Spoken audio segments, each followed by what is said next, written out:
During this time of year at the northernmost regions of the northern hemisphere, so like the North Pole area and the northern geography up there, there's a phenomenon that happens that's called a polar night. Due to the tilt of the axis of the earth in relation to the sun, what ends up happening is that those northern regions during this time go through what's called a polar night, which is where the sun never rises for over 24 hours. It's just perpetually stuck in the nighttime type setting or a twilight type setting. Now, due to reflections and refraction of light, there's still some light. There's not total darkness, but it is dark for a long period of time. In fact, even in some northern areas of Alaska, I saw a post about this online about a month ago. From the end of November to the end of January, this town, this area will not see light for that period of time. It's just going to be perpetually in darkness. Now, for most of us here, we have never lived in a time where we lived in physical darkness for more than just half a day, but each of us have experienced living in another type of darkness. For some of us, it's the darkness of shame, of living a life where you've done things that you have regretted terribly, of sinning against some people or against God, and you have this weight on your shoulder and it just weighs you down. For some of us, it's about our future, where we look ahead to our future, our plans coming up, and what our future life is like, and we just don't know what to do. We don't have any direction. We don't have any purpose for life. It feels like we are in the dark, wandering with our arms outstretched, just trying to grab on something to give us direction in life. For others of us, it's grief of loss of life or of tragedy. For some of you, this may be the first Christmas without your mom or dad around, and it's weighing on you pretty heavily. It's taking a toll on you physically, mentally, emotionally. It could be a number of other things. It might be loneliness that you experience, where you just feel kind of outcast or ostracized from the social circles around you, where it feels like you're kind of being pushed back and let out of stuff due to what you believe or things that you stand for, and it just feels like a really lonely time. We may not know what living in total physical darkness is, but many of us have lived a type of darkness. And when we're in the dark, when we're in the midst of that, all we want is to see the light. We've been we started a sermon series last week called Fulfilled, where we're looking at different passages that the New Testament says are fulfilled in Christ, different prophecies that Jesus' arrival to earth has fulfilled in the Old Testament. Last week we looked at this amazing passage in Isaiah and how Matthew is drawing connections and parallels here. But I want to say that around this time of year, when we come to the Christmas season each year, we quote another type of Old Testament prophecy. It's out of Isaiah 9. We actually read this last week. Here's what this passage says. It'll be on the screen here. For a child will be born for us, a son will be given to us, and the government will be on his shoulders. He will be named Wonderful Counselor, Mighty God, Eternal Father, Prince of Peace. The dominion will be vast, and its prosperity will never end. This is a very familiar passage, and we say that this passage applies to Jesus. This is about Jesus who came and was born and fulfills these things. And it's an idea that brings us hope and a reminder of who Jesus is and his character and the value with that. But here's an interesting thing to consider. If you were to read your New Testament, Matthew all the way through Revelation, this passage is never quoted. This passage is never quoted and applied to Jesus directly. We never see these verses come up in the book of the New Testament. Why is that? And why do we lean on these verses during this season? Well, I think it might have to do with the greater context of this passage. You see, this passage doesn't begin with a son being born. It begins with a people who have been swallowed up in darkness. The army, the Assyrian army has come in and has ravaged the northern land of Israel, and they have just destroyed everything. And there are people who are walking blindly, not physically, but spiritually. They are under captivity. They are unfaithful to God. And in the midst of that, God promises these people in the dark that there is light coming. And what we will find is if we look at this passage, if we wait to get to the son that's being born, the titles, the joy that's to come, if we begin where the passage begins, we might learn something significant. We might see the light that God promises to us in the midst of our darkness. This passage, chapter 9, really picks up where chapter 8 leaves off. Chapter 8 leaves off with the land of the northern land of Israel being swallowed up in darkness. But the beginning of this passage says to the people of God, light is coming. So if you have a Bible, why don't you join me today in Isaiah chapter 9. We'll be in Isaiah 9 for the rest of our time together. And I want us to just hear how God is promising his people light in darkness. He says this, and he's speaking through the prophet Isaiah here. Nevertheless, the gloom of the distressed land will not be like that of the former times when he humbled the land of Zebulun and the land of Naphtali. But in the future, he will bring honor to the way of the sea, to the land east of the Jordan, and to Galilee of the nations. The people walking in darkness have seen a great light. A light has dawned on those living in the land of darkness. The northern land sometimes is called Zebulun and Naphtali. So it's talking about the northern land of Israel, where the land of Galilee is located. And God is saying that the darkness that his people are experiencing will not be the case forever, but that there is light coming. And this light will erupt, it will emit out from the land of Galilee. What we see in this passage is not God saying that he's going to take 100,000 lumen flashlight and start shining it all over the land of Galilee and just like literally shining on people. But these are images. The picture of light and darkness is an image to show meaning behind it. That God is saying in the future there is hope. There is joy. There is goodness coming. There is light coming from darkness. And what we see in these just first couple of verses is about who our God is. Our God is a God who wants to transform the situations of his people. Our God is a God who does not want his people to remain in darkness. He doesn't want them to remain in despair. He doesn't want them to remain under oppression. But he is a God who wants to bring light out of darkness. He wants to bring peace out of chaos. He wants to bring joy out of trouble. He wants to bring clarity out of cloudiness. He wants to bring light out of darkness. And so God, he promises Israel, he promises his people that darkness is not the end of their story, but that there will be a day where light is coming. Hope is coming. Peace is coming. And that promise that he makes to Israel is the same promise that he says time and time again to his people. Our God is a God who wants his people in the light. He doesn't want them stuck in the dark. How's he going to do this? What's it going to look like? Well, if we keep going in this passage, we see that God, he makes a further promise that kind of expands on this idea. He promises his people, the people that are under oppression from the Assyrian army, the people who have been destroyed and ravaged and have been in need of help, he says that he will bring joy through victory. That he's going to bring liberation out of the oppression of his enemies. That he's going to come through and bring justice against the enemy. Here's what Isaiah says. He says this, you have enlarged the nation and increased its joy. The people have rejoiced before you as they rejoice at the harvest time and as they rejoice when dividing spoils. For you have shattered their oppressive yoke and the rod on their shoulders, the staff of their oppression, just as you did on the day of Midian.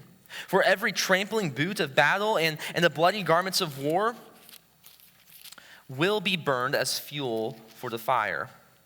So Isaiah here, he's painting this picture, a picture that in the future, when God brings light, there will be absolute and total joy. Joy that's greater than the land of Israel, the people of God have ever seen. And he uses two images to help show the utter joy that's taking place. The first image he uses here is the image of a farmer that's in harvest time, where he has a bountiful harvest. A harvest that shows goodness for not just him, but it shows plenty and supply for all of the land of Israel. But there's also the second image, an image of a soldier that's getting spoils from war.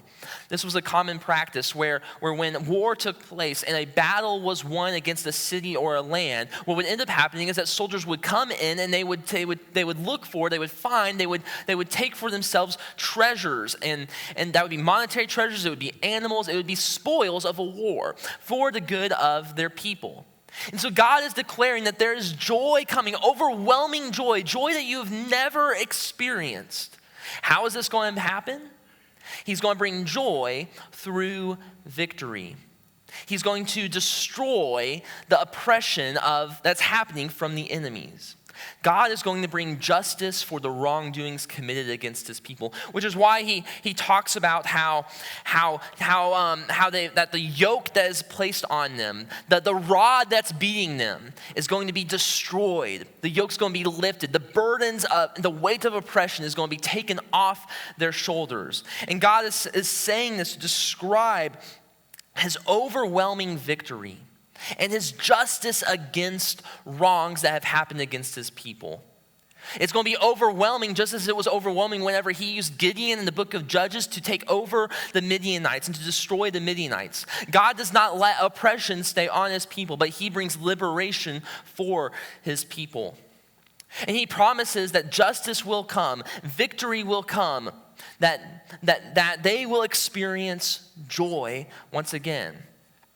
And as he's saying this, we think about Israel and what this would look like for Israel in this context and what he's saying here.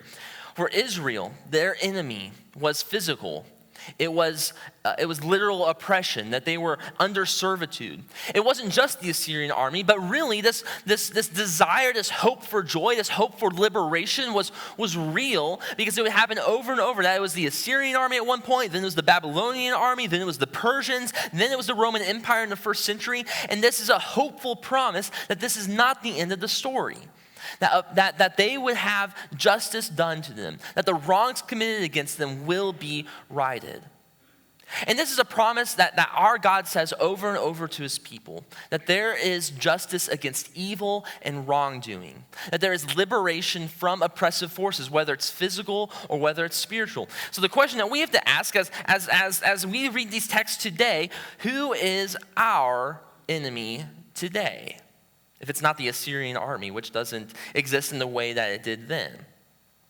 Now, as we read these Old Testament passages, we have to be careful and faithful readers of these texts. And we have to make very careful interpretations of these texts. Because what we don't want to do is we don't want to say these promises made to Israel in the Old Testament are promises made to whatever land we are in today.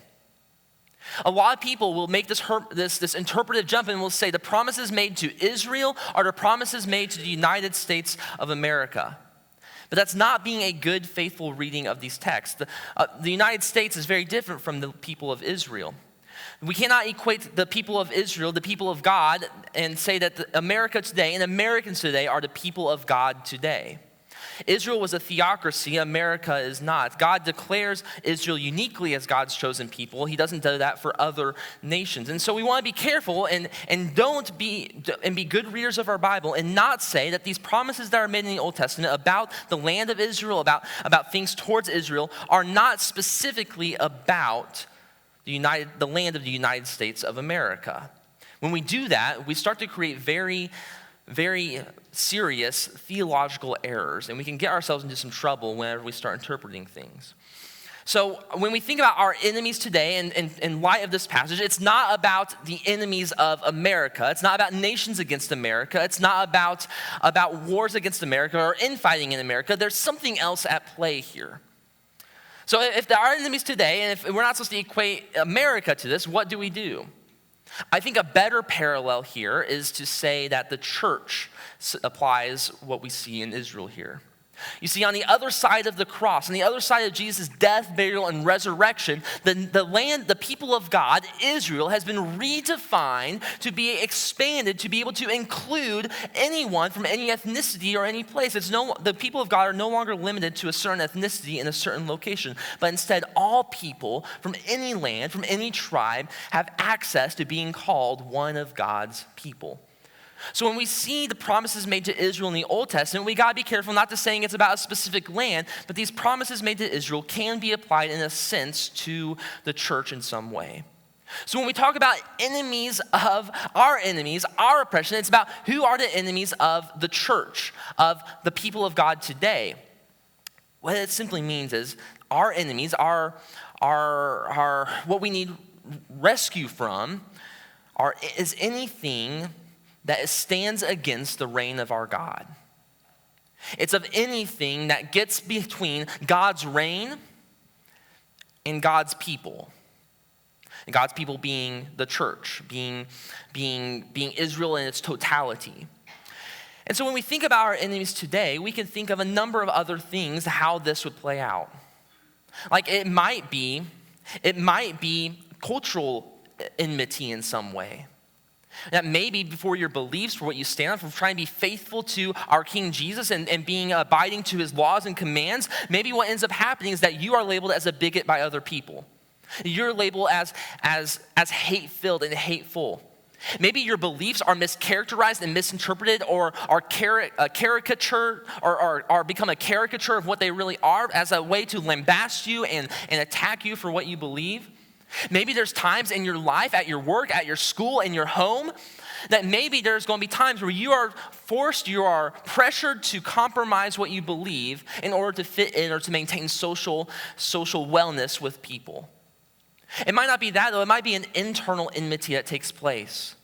Those temptations, those thoughts that come into your mind out of nowhere, that shame that you continue to feel, that you are burdened by, that you can't hardly stand because of what has happened and as a result of your sin and your actions. Maybe it's that. Maybe we can think of more broadly of the most universal enemy of all, the enemy of death, where loss takes place, where we feel deep pain. It's at death, at the moment where we see someone we love die and pass away, who does not exist, who does not go to our holidays anymore, where we realize, maybe for the first time for some of us, where we realize the world is not how it was designed to be. And whenever we see death, we're reminded this enemy reigns and rules in some sense, and it brings hardship to the world, to God's people. And so when we think about stuff today, we look at all this and we say to ourselves as we read this passage, God is saying, oppression is not the end of my people's story. I am bringing joy. I will bring joy, a joy that you can't possibly imagine. I will bring liberation over the enemies. These enemies' power will not hold true. There will be freedom from these things. How will that freedom happen? How will that liberation take place? It's what God says next. And it's those verses that we read every Christmas season. God tells his people, I am going to bring victory over the enemy. I'm going to bring justice over oppression. I'm going to defeat enmity by bringing a son. I am going to bring a king to rule. It's not just any king, though. He is the king. The king is coming. Look at what it said in verse 6 and following. For a child will be born for us, a son will be given to us, and the government will be on his shoulders. He will be named Wonderful Counselor, Mighty God, Eternal Father, Prince of Peace. The dominion will be vast and its prosperity will never end. He will reign on the throne of David and over his kingdom to establish and sustain it with justice and righteousness from now on and forever. The zeal of the Lord of armies will accomplish this. God declares to his people that light is coming from darkness. Victory will come. Joy will be arrived as justice takes place, and it's going to happen through a son. The son is coming. A royal king will be born, and this king will rule and bring about these truths, these realities. And this king will have a special name, and in Isaiah, names have deep symbolic meaning. We saw last week that one child was going to be named Emmanuel. That is a Hebrew term that we translate into English would mean God with us or God is with us. Either way is appropriate. Here, God has given a strong compound Hebrew name for this child, for this son that's being born. But our English translations have already translated it into what the name means. These four incredible titles. The titles Wonderful Counselor, Mighty God, Eternal Father, Prince of Peace. In the Hebrew, it would have been a really long compound name that we never would want to say aloud because it's so long. But here, they have meaning behind the name. Now, who are these titles for? Who are they describing? Are they describing the son being born, the king that's going to be ruling, that this king will be a mighty God, an eternal Father, Wonderful Counselor, Prince of Peace? It's possible, and that's often how these are translated or these are interpreted. But maybe I want to push back a little bit on that. The first pushback I have is that whenever we see these titles are never ascribed to any king. They're not ascribed directly to anyone in the New Testament. But the second, probably more important idea is that that's not how Isaiah uses names in his writings. When Isaiah uses names, the meaning of the names is never meant for the person that's being named. Like Emmanuel, God is with us, is not being applied to the son being born. It's being used symbolically to talk about God. And so whenever we see names in Isaiah, they're not about the person being brought here. It's not about the son in this case. I think these titles are describing God. They're describing they're a reminder of what God is going to do, that the God, Yahweh of Israel, is going to bring these things through this king, through this son. He is going to deliver them. He's going to make these things true, that we're going to receive these aspects of who this God is through these. And this king's rule, this son's rule, is going to be amazing and enormous and greater than anything that Israel has ever seen before. God says first that this dominion is going to be vast, that it's going to expand to the furthest reaches than they've ever seen. And through this vast dominion, he is going to bring peace through all the land. True, complete peace and order through it all. Not only that, but he is going to be on the throne of David. This is a son that is going to be from the lineage of David. Back when King David was around, David was promised that there would be a son born to him that would reign and rule and reign forever. And here Isaiah is reiterating this promise, saying that king that was promised to David back in 2 Samuel is the same king that's being promised that is being talked about here. Third, he is going to bring through his reign justice and righteousness. What Isaiah is saying is that this king is a good king who will rule justly and who will bring about right living amongst his people. And finally, the good news about this king, this good and just king, is that he will have a reign that will never end. That his reign will be permanent, it will be lasting, and that is such good news. What God is telling his people is that you may be in darkness. You are under oppression and enmity right now, but that is not the end of your story. Instead, there is a king coming. Peace is coming. Joy is coming. Light is coming. Justice is coming. Righteousness is coming. A king is coming. The king is coming, and he is going to bring these things to the fullest fruition in a way that you've never experienced or imagined before. This king is coming, and he is going to make all things well.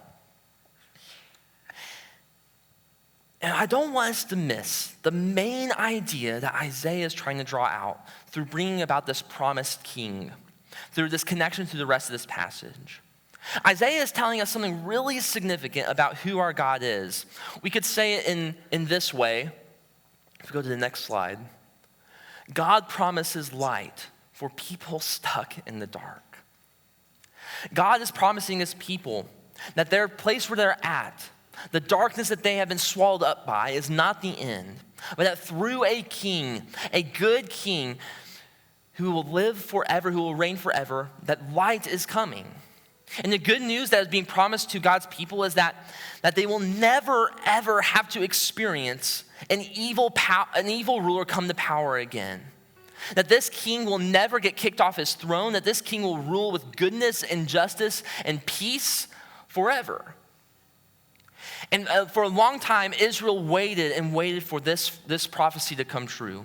They waited for their king, God's chosen king, to come about. And 700 years after this prophecy was made, Matthew tells us that this came true through a man named Jesus. Now, that passage about the son being born, that is never quoted in the New Testament. But what's interesting is that the first couple verses of this passage are. In Matthew 4, he writes this: when he heard that John, and he hears Jesus, when Jesus heard that John had been arrested, he withdrew into Galilee.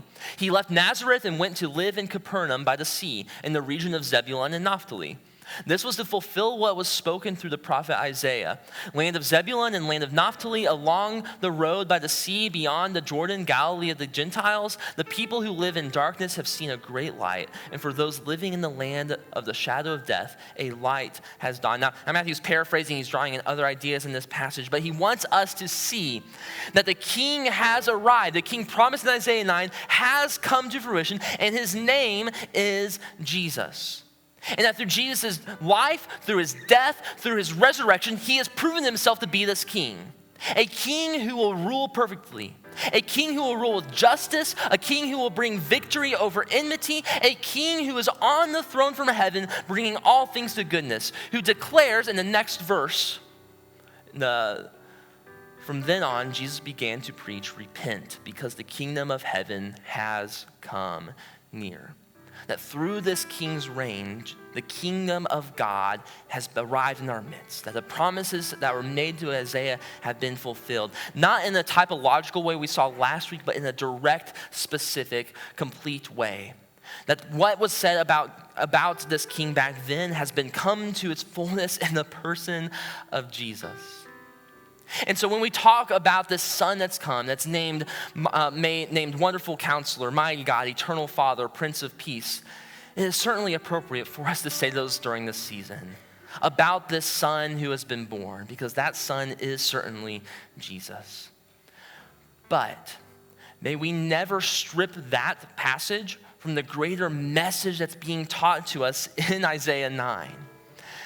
The message that we said already, that God promises light for those who are stuck in the dark. That our God promises that we have a way out of the mess we're in, of the enmity we might be under the darkness that has captured us. And for some of us today, we've been staying in the dark for way too long. We've been grappling with our shame and guilt of our sin, our wrongdoing, and things that we regret in our past for way too long. It's bared us down, where we feel like walking corpses. Some of us are living a life full of purposelessness, where we aren't fulfilled, where we don't know direction in life, where we don't know what to do. We don't have anyone telling us and leading us the way. We have some of us who are just trapped by grief, who just can't escape, and I feel like they're drowning on their shoulders. There are some of us here who are deeply lonely, who don't have community, who don't have people to be with, a tribe to be a part of, who don't have someone who cares for them and says, you are loved and you belong. Some of us have been in darkness for way too long. But God promises us a light, a king who brings light, a king who is light, a king named Jesus. And so my encouragement for you, so don't remain in the dark. Step into the light. Chase after it. Grab on tight. Make Jesus your everything. Declare him as your king. Submit to his ways, and he will bring all that he promises in his kingdom to you. He will bring victory over the enemies, whether it's the enemies that are spiritual, whether it's the enemy of death, whether it's so much more. He promises peace, a peace that surpasses all understanding. He promises justice for wrongs. He promises joy forever under his eternal glorious reign. So step into the light that God's giving. Make him the king of your life. Make him your everything. Share in all he is and enjoy the fruits of his reign.